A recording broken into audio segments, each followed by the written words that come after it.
This is Guatemala. The village of La Masia in Huehuetenango lies in the valley. Volcanoes dot the horizon.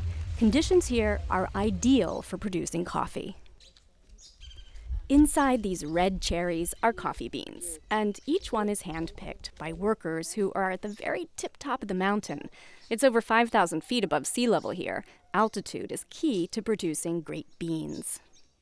Whole families work together. It's the first of many, many steps to produce a cup of coffee.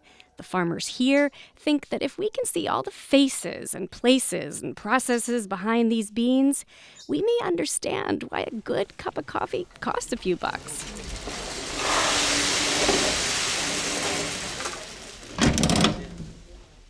Here's where all the back-breaking work begins. Each bag, weighing about 150 pounds, is carried down the hill to a weighing station, where all of the workers gather around each afternoon to see just how much they've made. They're paid by the weight.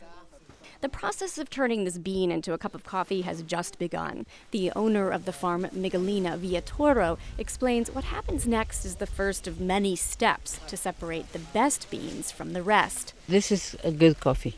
We have to take a very good care of this. Many steps. And it requires lots of water. These cherries are put through a mill to remove the red pulp. This is what the beans look like when they come out the other side.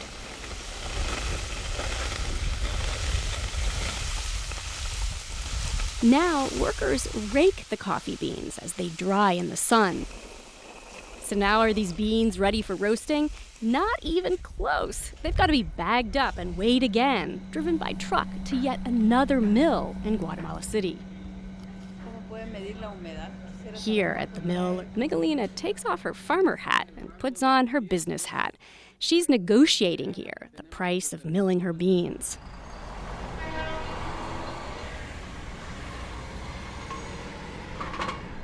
The Los Angeles port is the next stop.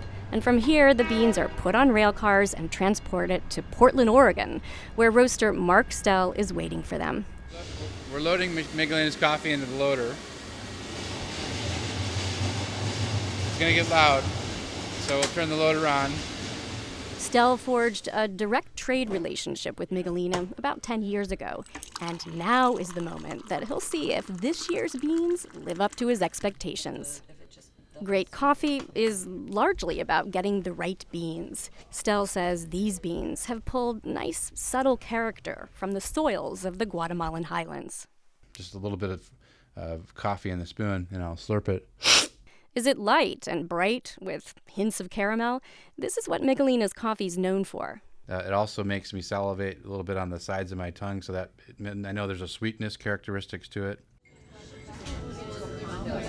Within one day of roasting these beans, local cafes such as the Rain or Shine Cafe will start brewing it. And for a 12-ounce cup, we charge $2. Owner Claire Teasdale says there's a lot that goes into a good cup of coffee. If you know the story behind it and you know all of the work that goes into the coffee, and it makes the whole experience of enjoying the coffee a little bit better.